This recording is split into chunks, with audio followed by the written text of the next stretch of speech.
If you only knew the life of a real estate agent, that is the podcast. This is our first episode. My name is Findlay-Shirras, and we got Charles Ramsey, and you guys will get to know us over this series where our goal is to help agents really understand what it's actually like being a realtor, the good, the bad, the ugly, so that you can properly choose whether you want to be in this industry or not. And then if you are committed, if you do love it, how to be successful. So Charles, why don't you just give everyone a brief kind of bio, kind of who you are? Absolutely. Yeah. So this is my 24th year as a licensed realtor. I practiced a little bit of real estate when I was 17. I actually had my biggest deal when I was 17. I have yet to top it. A $10 million plantation in South Carolina. But I've been enjoying finding my way. Started out at Remax for 16 years, switched over to KW when they were cutting edge, EXP when they were more cutting edge, and now at Epique Realty, which is super high tech. I love it. Very agent focused. It's keeping me really kind of giddy. And I was starting to burn out a couple of years ago, and I just decided to go as big as I possibly could. And I started getting offers for different brokerages to be their managing state broker, and said no to a couple, and then begged Epique to let me be there. So it worked out. Yeah, I've been hobnobbing with the top people in the industry for years and learning everything I can from every coach I can find, and it's been fun. We'll get into, I think, in another episode on burnout, which is a huge issue in real Oh yeah, estate, as well as the differences between brokerages. But for today's episode, we are going to be talking about um, something for brand new agents. That there's always so many new agents joining the industry. I see. So for anyone who doesn't know me, my name is Findlay-Shirras. I've been on the vendor side, so I'm the marketing, lead generation, coaching guy for agents. Well, all I think about for the last 12 years is how to help my agents grow their business. And then I just see all the mistakes they make along the way, whether they're a new agent or a top producer and everything in between. So we're going to have a segment for new agents on the mistakes that you make that cause 50% of new agents to fail and leave the industry in the first year, which when you're in the industry, you don't like to see.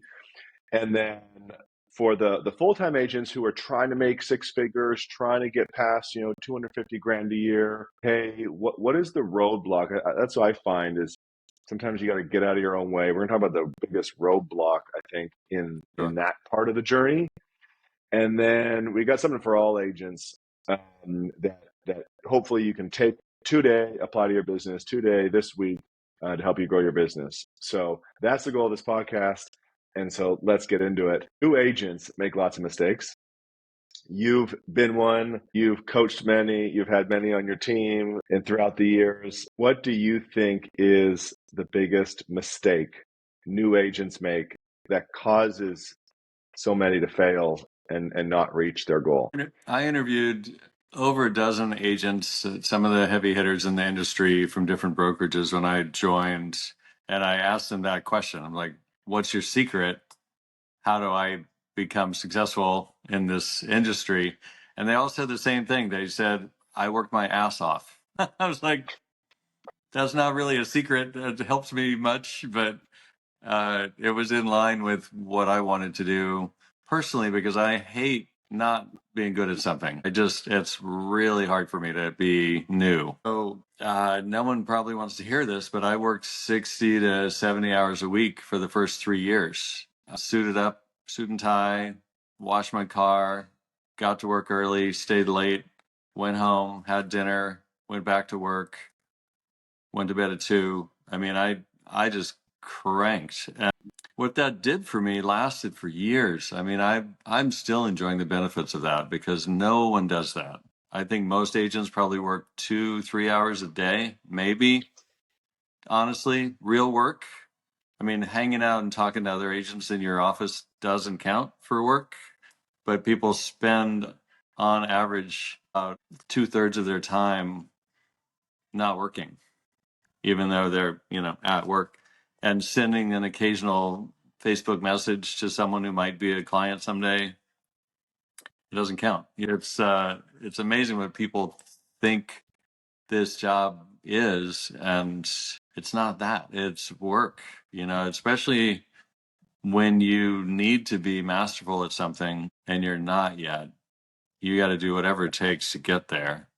And in the meantime, you should be capitalized. You should have some funds available. A lot of agents will work another job part-time and then do real estate part-time. And I just think that's hard to succeed.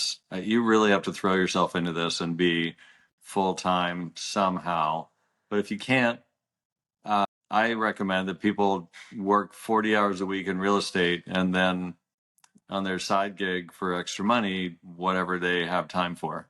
But a minimum 40 hours a week. Otherwise you're not getting back to people, you're not pursuing leads, you're not responding. You don't seem like you're doing real estate full. People can tell right away if you're dabbling or this is a hobby.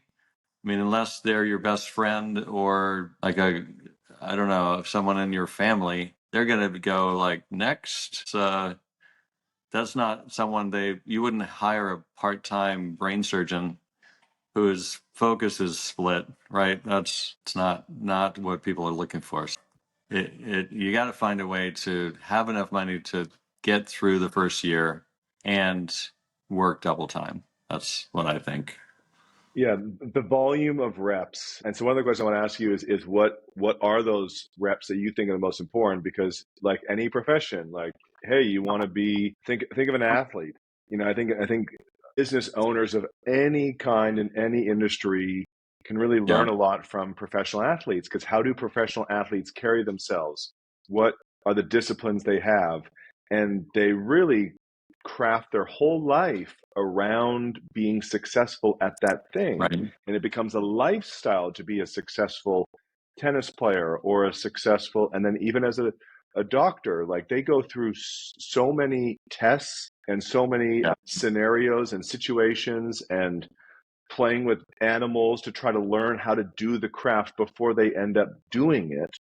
yeah, And then if you're in sales, right, you get hired as a salesperson, your boss is likely to be like, make the calls. Like you need to make 100+ dials a day. yeah, And for agents to not treat the business like a business and think that the same thing that applies for people who do really well in sports, in other professions, in a job is yeah. going to be different than real estate, I It's think, is like this naive thinking. And so when you think of the volume of important reps, what are those activities that a new yeah. agent's got to be doing a lot of? No, you're absolutely right. I'm about to answer your question, but before I do, I'd just like to say that people think that when you're your own boss, you get to do whatever you want. But that's the opposite. No, I'm guessing you haven't found that to be the case, Grant. But you work your tail off because there's like no one's going to pay you unless you succeed, especially in real estate. So I spent a lot of time in my first year. I had a goal and then I hit the goal about halfway through the year and then I doubled it and then I hit that and then I thought, well, I must not be setting high enough goals. So the next year I doubled it and I hit that. And then it got harder because I was at like around, 200 back in, what was this, 2002. And that was a great number, right? That was a great life. But the mistake I made is that I doubled it again. I didn't want to keep working 70 hours a week. After my third year, I'm like, I'm not doing this anymore. I'm going to shave some time off. I'm going to take weekends with my family or Mondays and Sundays or, something, 3 weeks off at a time. But I spent that time, like all through those years, trying to hit 500, which I haven't done yet, but it's looking more promising now than ever. And I felt like I was failing. So every day, all day long, I'm failing. And that sucks. Especially Mm. since I was still up over that 200 mark all those years for the most part, except for COVID and 2009. But so to answer your question, at long last, I set a minimum of what I call win the day. So at a minimum, I connect with 20 people. I set 2 appointments for the future, and I go on 2 appointments. That's it. If I do that, I win. And the nice thing about that is that if you do that consistently, I mean, you add up the numbers, that's a lot of contacts over the year, and it almost guarantees your success. I mean, you have to, if you're not succeeding and you're doing that, there's a different problem. It's your approach, it's you seem desperate for money, or you seem self-interested, or you don't listen to what people are saying. You're talking too much. They tell you what they want, and you're like, let's look at this castle. It's just, there's a castle outside. But that's not usually the case. Anyhow, does that make sense? So that's my minimum Yeah. personally. I know one And you would agent, do, and I'm going to take she's, a wild, and I'm going to take a wild guess. You yeah, did that at the start of your day. Like that was like I the try, first thing. It I was like, try, I need to get this done as crank it. fast as Yeah. possible every day. Yeah. Yeah. And the great thing is that when you've done that and it's noon, then you can decide you want to focus on some marketing, you want to put together an event, you want to go to your kids' little league game. I mean, it's just, there are things that you shouldn't miss. So don't get me Mm-hmm. wrong. I made some hard and fast rules around family stuff I just did not miss. But that meant I was working at 3 a.m. sometimes. I mean, Mm-hmm. I still kept at it. And on the other hand, sometimes it takes all day, and it's like 6 o'clock at night and you're at like 15 calls. It's like, how did this happen? But you just, like, some calls take an hour, right? Mm-hmm. And it's worth it. You put the time in, you give, you're filling up I think about, like, you want to fill someone up with valuable things before you ask them for something. Like, if you're just dialing, like, hey, by the way, do you know anyone who wants to buy or sell house? It's like, no, that might work for Brian Buffini 30 years ago, but Yeah. people don't like to get that call. They like to get a call like, how you doing? What are you up to? What can I help you with that? Not, can I help you buy a house right now? Right? That's Yeah. different. I had a really good mentor one time say, think about people as a bank account. Mm-hmm. And when you want to ask for something, you're going to withdraw. And if you Right. haven't made any deposits, you got nothing to withdraw. And There's so you nothing. better make some positive deposits in the Yeah. bank account so that you can then withdraw and ask for business, ask for referrals, etc. Yeah. I think that was a really good mindset for agents to have. Is like, hey, what can I do to make positive deposits into someone's Yeah. personal relationship bank account I, for the future? I would take that a step farther and just, I'm getting more clear on this.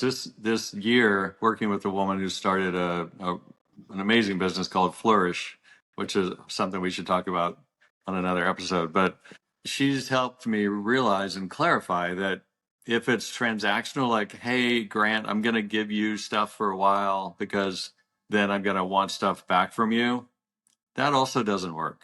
I mean, it works a little bit, Mm-hmm. but it doesn't work enough to be successful. Instead, if you just give in a high level way, don't just like give to everybody, like, oh, you need help painting your house, let's go do that today. I've seen agents do that too. I've coached a lot of agents and watched them make every mistake. And it's very sweet if they're just giving with no filter, right? No plan. But if you give with the knowledge that the more you give in general, the more likely it is you're going to be fine. And you might not ever get anything from that person. I gave an insurance guy 50 clients in a 3-year period one time. He gave me zip, nothing, said zero, ever, nothing. I think I got a $5 coffee card once. It was like, And that all right, happens. wrong partner, right philosophy, Mm-hmm. but he was never going to give me anything. Right. So I switched. It's not I, what you would think. People that are transactional don't succeed at as high a level as people who are givers statistically. And yes, that's been my experience for sure. and that's something to think about.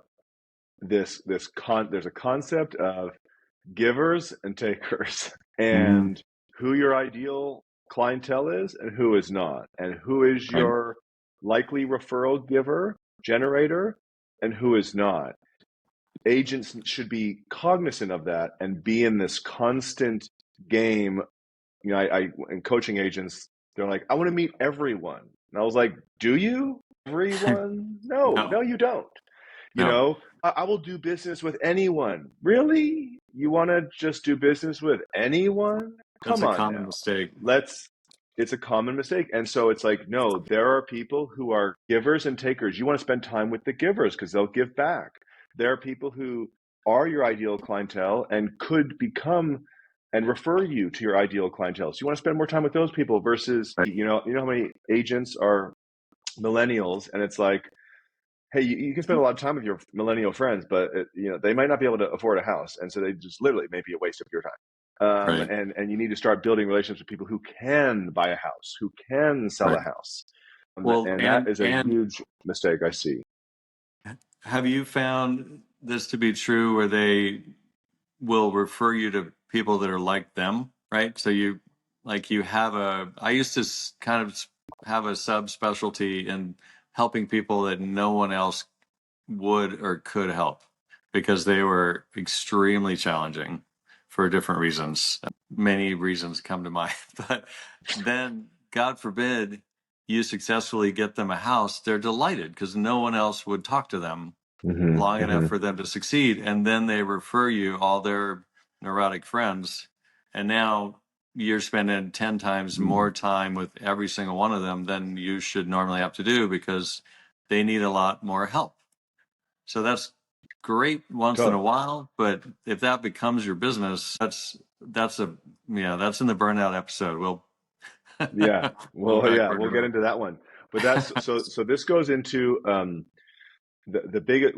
So if I had to, I was thinking about like what is the biggest mistake I see with new agents. So I'm a really big believer in psychology, right? To me, business is 99% psychology. So like yeah, whatever is going on upstairs is going to make or break your business.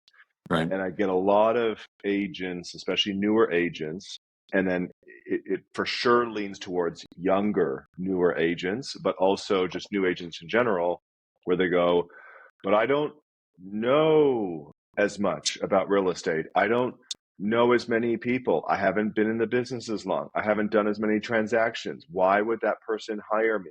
And they're already taking their self out of success and out of the game right, just by their belief system.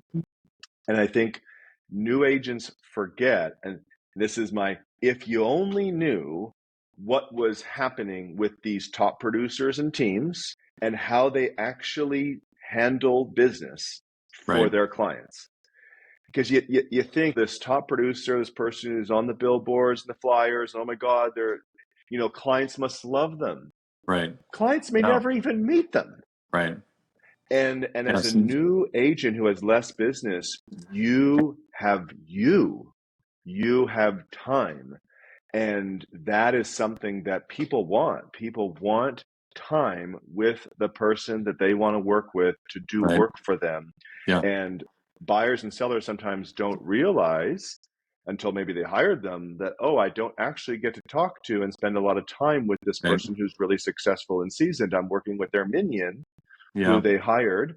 Whereas if I had worked with that less experienced agent, but I'd be working directly with them and they are the expert, the agent. And so Yeah. that's something I think new agents should lean into, is that you being new, you having less clients is actually a good thing for some people, Right. and leaning into that versus getting afraid of that. Well, you're absolutely right. And time with clients, it doesn't matter if you're with 10 different clients 10 hours a day or one client 10 hours a day. You're going to learn more from having direct access to what they're thinking, what they need, you watch them, how they're choosing the houses, how they're hating houses, why. That's all information you need. That's like the 10,000 reps before you're masterful at something.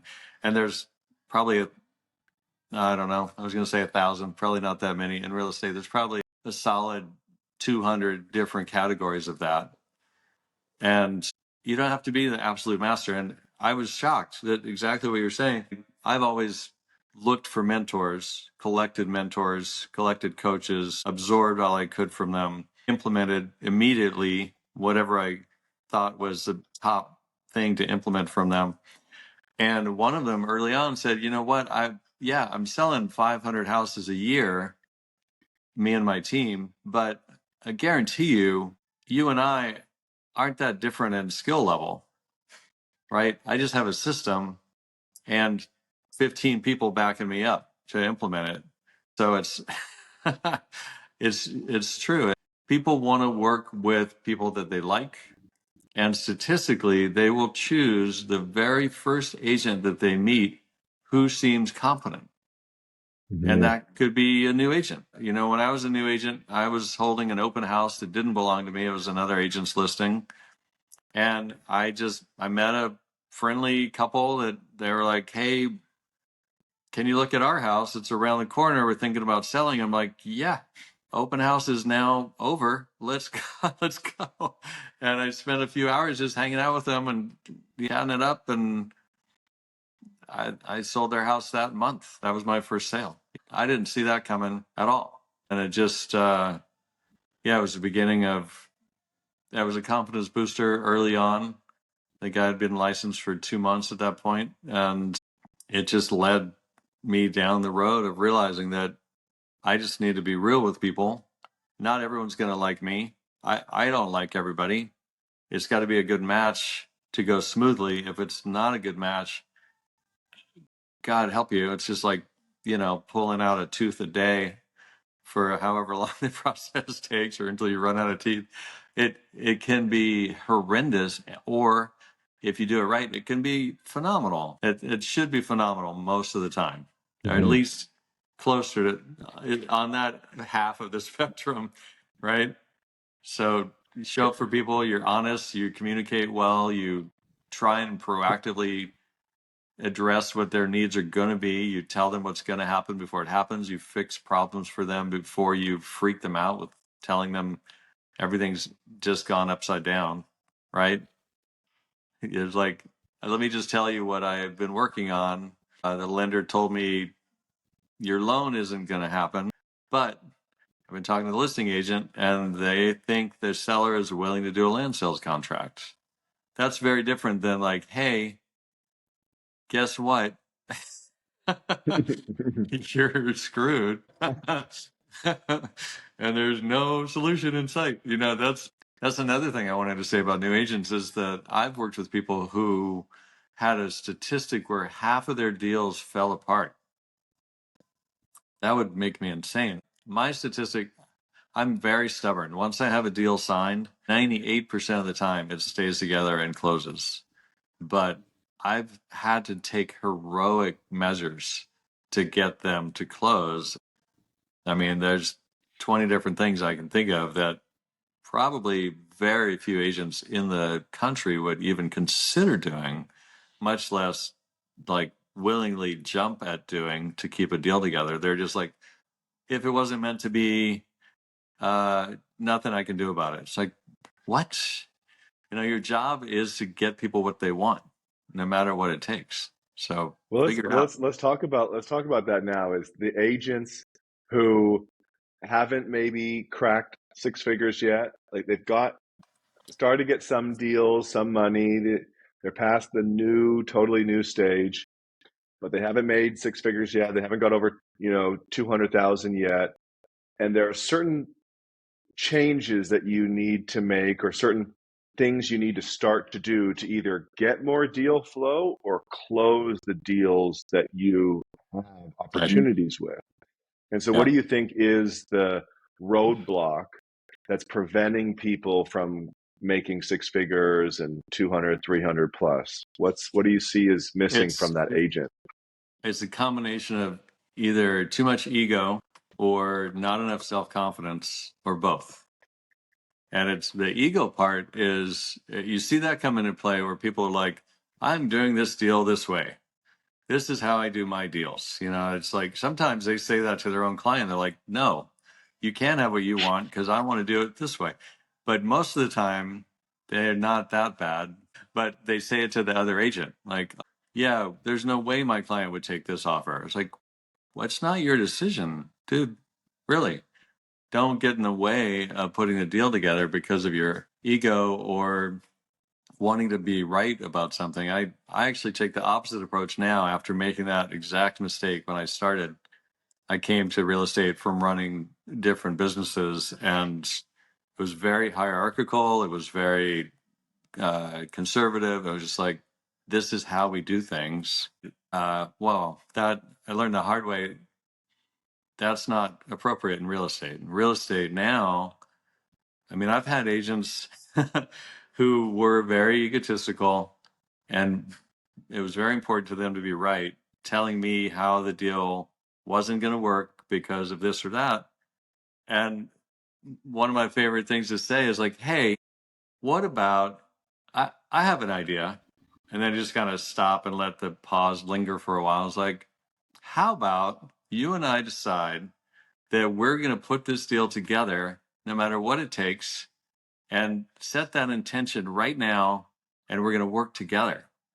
And this, the agent I'm thinking about, who had been super challenging, a G-rated version, started giggling, and they're like, okay. And it changed everything, right? That from being a everything was like so difficult. And then it wasn't. It was easy. Literally everything just flowed after that. When we had a problem, it was like, working something out with your friend instead of thinking that everyone else is your competitor or nemesis. Life's too short. Also, it's no fun. Like, even if you think you're all that and you're walking around with a big ego, it's not real. It's not real. You're not better than everybody else. No, I don't advise that. Even if it's somehow working for you. I've seen some people it works. They make a bunch of money, but I think they're miserable secretly. Yeah. It's funny because you didn't know what I wrote down for. So I took a different approach on the ego. So yours was like the ego getting in the way of like how to get a deal done and how you work with a realtor. The thing that I see, because I'm on the business building end for agents, I go, you're in the way of getting a lot more done. Oh, right. Uh, Yeah. and Is that you're not confidence? you're not the best person to do this. Why Right. are you trying to tell an expert at design what to do? Why Right. are you a designer? Why are you trying to tell a videographer what Yeah. to do? Are you a videographer? Who, Why not are you how. trying to tell a social media expert what they should be done on your social media? Are you a social media expert? And and I know this because, like, as a business owner, that was a very common crutch is, the phrase, if it's to be, it's up to me. And that's a great phrase sometimes, but not all the time. And Yeah, sometimes you need to outsource, you need to delegate, you need to get yourself out of the way and let other people help you out for sure. because they're better at it, they like doing you don't even like Well, doing that job. Why are you holding on to it so tight? that I see that happen with myself and with that's true. agents. And so you don't need to do everything. You're not the best at everything. The quality is not going to go down. Mhm. It doesn't have to go down if you give it to someone else to do it. Right. And in order for someone to grow their business, their expenses do have to grow a little bit. And it's like, okay, make the right hires for the right people and services to help you get certain things done so that you can spend more time doing the Hmm. things that you can't outsource and delegate, which is the prospecting, the following up, the Right. work, talking to your clients, negotiating deals. Spend more time on that because that's where you make money, and let other people start to do other things for you. And one comment you made earlier around like systems, that's the only difference. It's not like one guy or gal is smarter than you. It's that they've just chosen to spend their money and create systems so that they can scale themselves. And I see Yeah. that mistake a lot. And so what do you see there? Yeah, it's ROI instead of buying a nicer car. That's not going to get you more business, no matter what you want to tell yourself. In fact, it can. I think you get too nice of a car, and people are like, he doesn't need my business. He's got a nicer car than me by double. Yeah, that doesn't go over well. But The number. So my friend is the number one agent in the Okanagan, and she doesn't drive a very nice car. It's very like middle of the road. mhm. And I'm like, Joan, like you do 100+ transactions a year, like on your own. And I was like, why don't you have a nicer car? She's like, I don't want people to see that. And I was like, yeah, it's not a bad car, but it's not like a Mercedes or a Range Rover, Yeah, some crazy nice car. And it doesn't affect her, and she's yeah, still number one. And so yeah, it's wasting money. yeah. No, there's a rule in financial advising that whatever you make, whatever your income is, your expenses will creep up to match it. And so you're just wealthy and broke instead of poor and broke because you're two paychecks away from not being able to pay your bills either way. So that's a whole nother topic. But I think there's a limit of about 25 to 30 deals that you can do totally solo without having no life, right? You can Mm-hmm. do more if that's all you do. Like, I wouldn't advise working 80 hours a week for more than the first 2 or 3 years.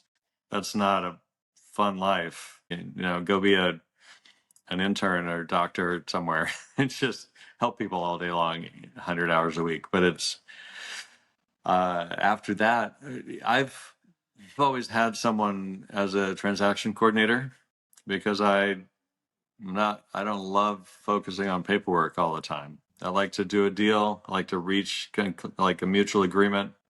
For me, I was going to say conclusion because in my mind, I'm like, that's done. Paperwork, someone else can do the rest of the paperwork. I'm going to focus on helping people get through this deal without shooting themselves in the foot and see who else I can help instead of spending an hour a day doing this paperwork that someone else can do for you for hopefully, anything that's less than $100 an hour, I consider having someone else do it.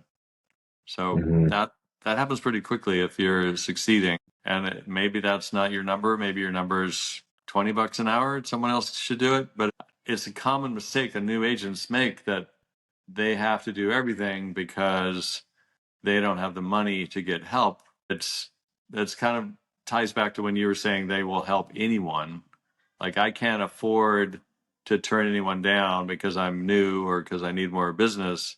So I'm going to help anyone, even if that one person takes me way off course and it takes me 3 times longer to get back to where I should have been. I think it's just a mistake that humans make in general, that unless they have really good coaching, it's kind of inevitable. They're going to try and do it all. They're going to try and Mm-hmm. help everybody. Honestly, when you're starting, you don't have time to do it wrong. You don't. You don't have any more time when you're starting than when you're successful to do things wrong. It's the same problem. So, Mm-hmm. Yeah, the one little thing I kept from everyone with Joan, who does 100 deals, she has 3 assistants, mhm. and so she focuses on, and she does really do put in a lot of hours and works a lot, but she still manages to have 5 girls, single mom, 5 girls, and Wow. does all this business Yeah. and works out, so she has her life. But one thing is you do keep life simple, your health, your family, your business, maybe one other thing, but you keep it simple and then you go execute it. But there is a framework. So I learned this. So for anyone listening who wants a framework, like all businesses follow this framework for how to scale. At first, you do everything because you don't have enough money, you don't have that much business, and so you can't afford to delegate and outsource. So that's fine. But then when you start to make money, the first thing you want to outsource is administration. So like you said, transaction coordination, all other administration. So the assistant is the best investment an agent can make, is to have an assistant. and you look to try to find someone at 25% of your hourly rate. So how much money do you make? How many Right. hours you put in? You have your hourly rate. So what's 25% of that? Because then if they can take some of those tasks away from you at 25% of your cost, because like your time is money, truth, then Hmm. now you can reinvest that time into more profit producing activities, Yeah. sales, prospecting, follow up, all that stuff, marketing. And then the next thing that you will then scale is potentially even more assistance on more fulfillment, more customer service, more operations.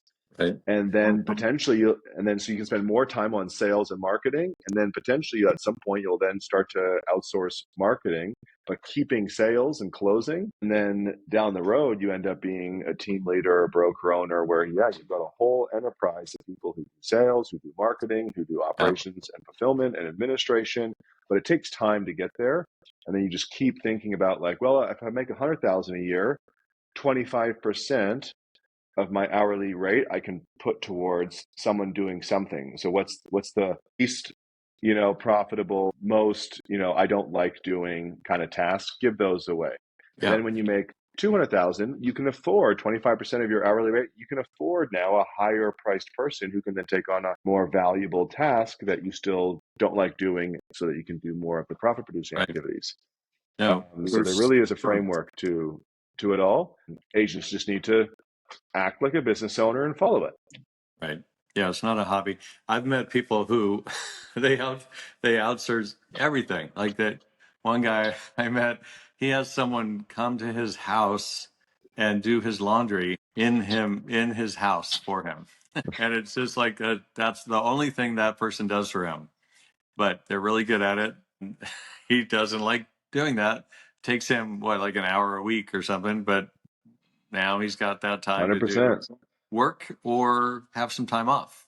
So I've met people who literally it's like what is your life if you don't do anything for yourself? I mean that's a personal choice when you have the ability to do that. But they seem pretty happy. They travel a lot and Yeah.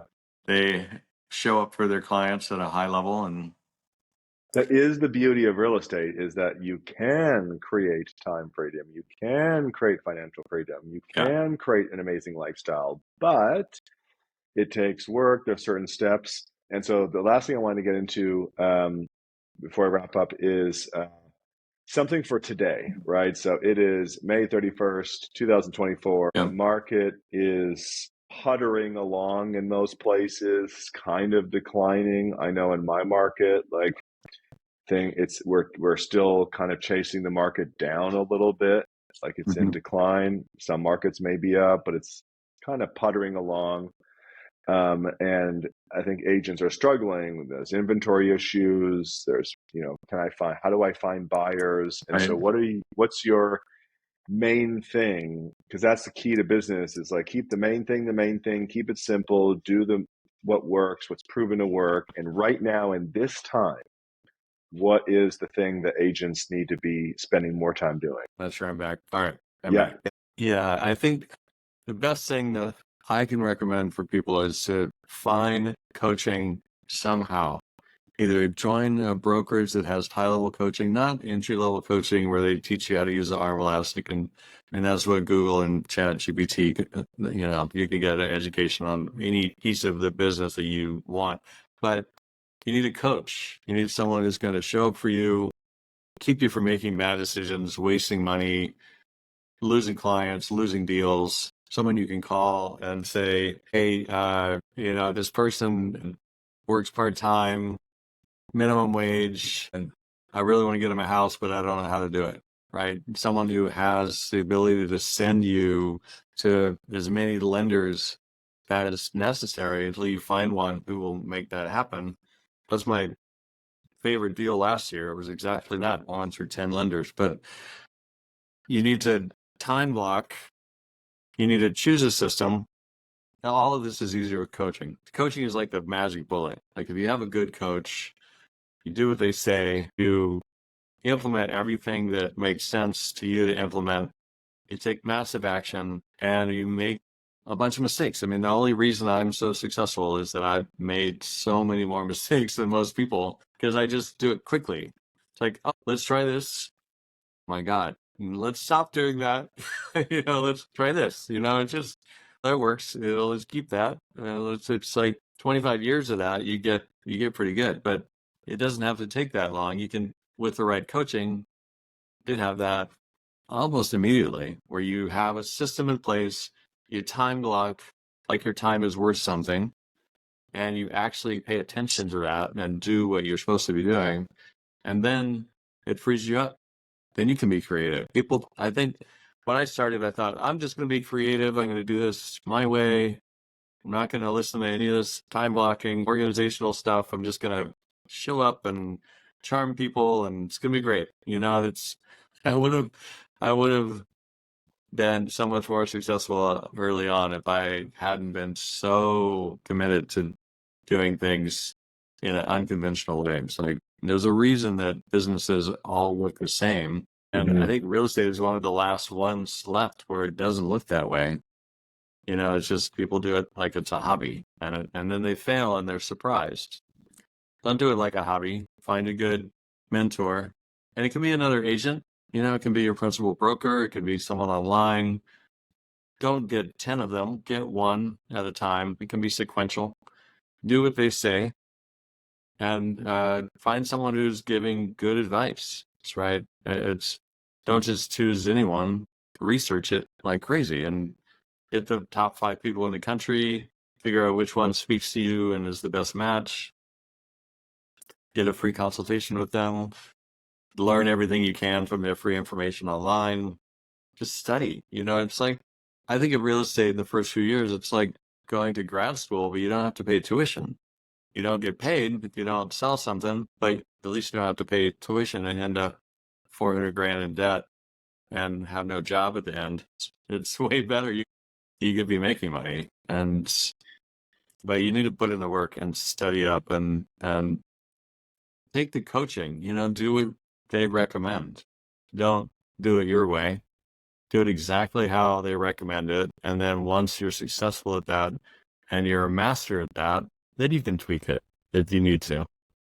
Probably won't. That's my because I hear the new agent, or a bunch of agents being like, well, I can't afford a coach.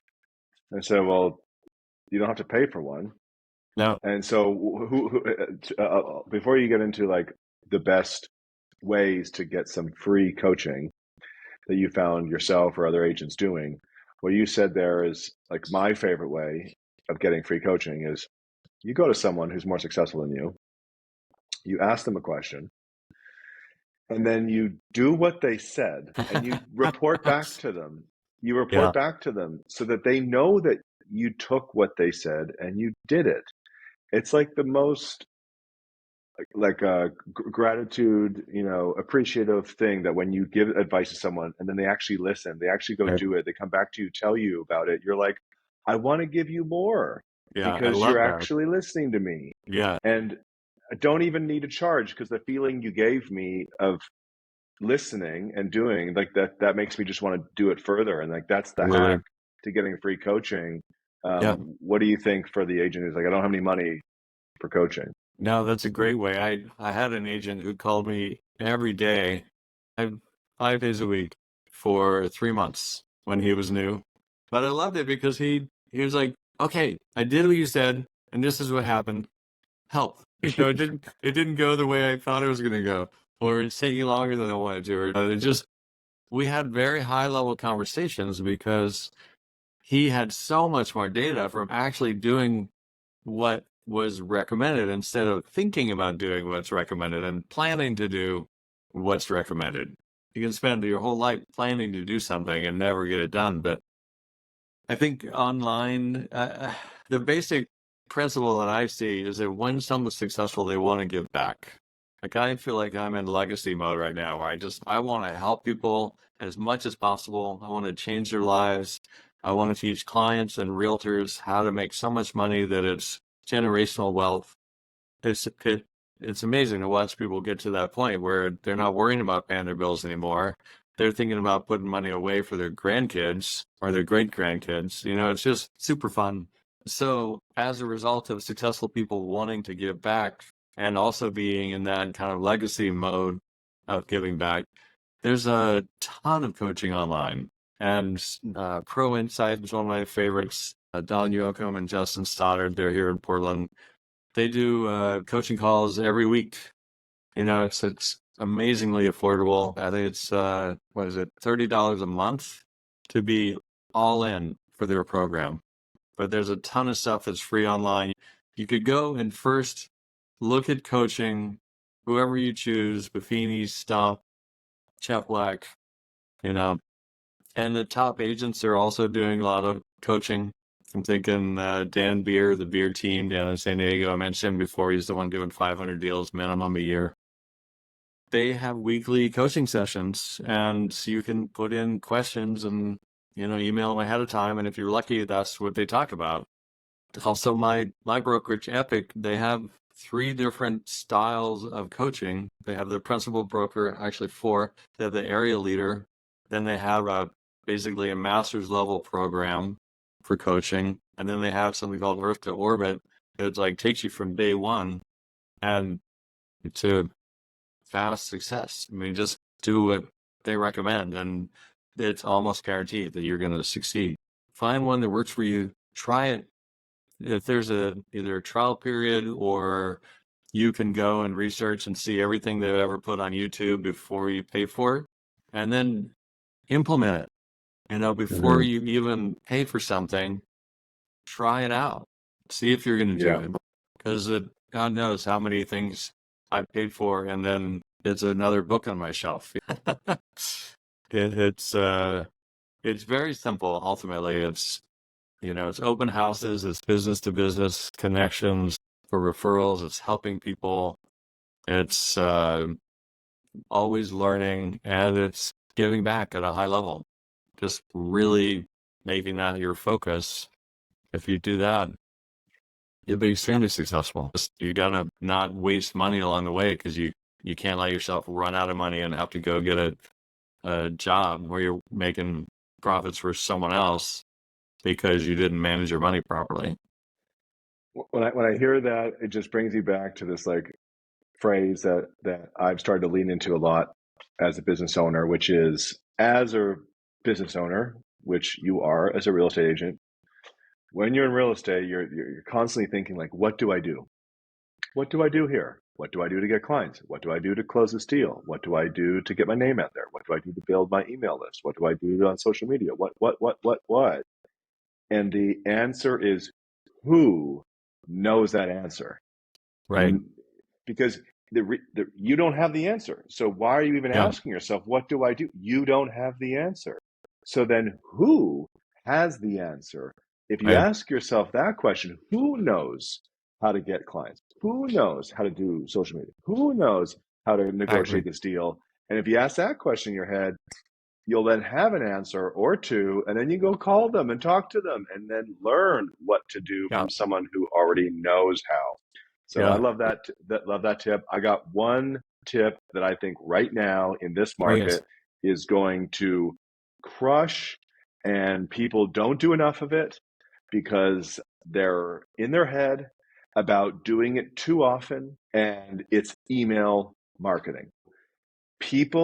Agents do not send enough emails to their database. And what I feel is happening in the real estate market is there's all these people who are thinking about selling. And at some point in the next year or two are going to be selling, especially all my Canadians. Like, the interest rates are all coming due in 2025, 2026, 2027. So there's all these people who are going to need to sell when they now have to renew from 2% to 5%.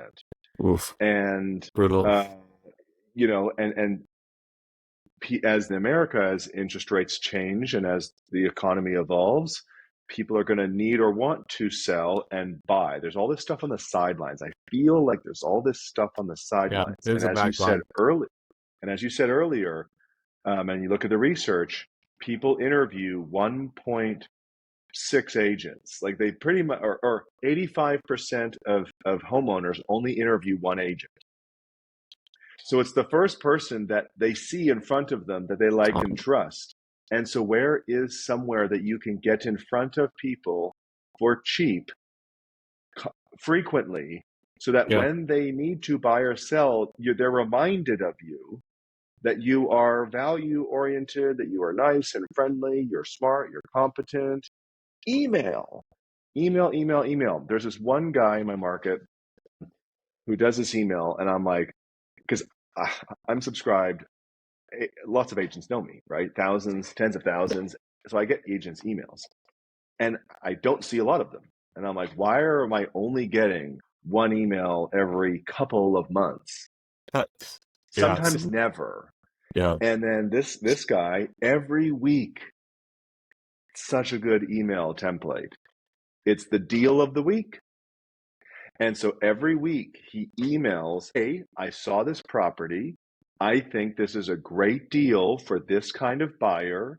Here's my reasons why. If you're interested, apply yes, and I'll send you the information. Basically, the really common technique that people are using on social media, which is, hey, here's my social post, here's my caption, DM me this word if you want this thing. Right. You see that a lot on social media, like a lot of marketers with lead magnets will do that. Take that to email. Send emails out to your database. Hey, here's the statistic in the market. If you're thinking about selling, just reply yes, info, sell, money, and I'll send you more information, or I'll answer you more questions. Hey, here's this really cool property. If you're interested in learning more, reply this. And if I'm not interested, I go, I'm not interested. I won't reply. But Right. I like that he's bringing me deals, because I may want to buy. He's still in the business, right? And that's the thing that you don't hear people talking about, is since there's such a high turnover, if you email a couple of times and then you stop, a lot of people think they're done. They're not in real estate anymore, or they forget. I got that so many times. That's right. You're in real estate. I'm like, well, yes, I'm in real estate. You're one of my best friends. Please don't forget. Oh my God. It's true. People Email do is forget. a great way to do that, Grant. Also, just being in communities, doing stuff that you enjoy is a great way to do that. I was in a salsa dance class for years, and there were no other realtors in it. It was just coincidentally. So I was the go-to, and it was fantastic. And I was just there because I loved it. I wasn't there to get a client. It never occurred to me that would happen. Mm-hmm. And then it just started happening. If you're loving what you're doing, people see you loving whatever it is you're doing, they're drawn to you, and they love it too. They're not going to say, well, I like the way you dance, but I don't know if you can sell a house. It's like, no, that's not how people work. They like you. You're in. Done. I had 6 different communities I was in when I started, and that was very helpful. People were like, hey, I'm ready. I'm like, great, let's go. That's the best. That's the best present, when there's no presentation. Like, you didn't just talk to someone for an hour to try and convince them to give you a try. But we should talk about that on an episode too, just all the different things you can do that completely eliminate people's hesitation to work with you. There's no reason not to eliminate all of them, right? And I don't know why it freaks people out so much. Agents don't do it, but they should.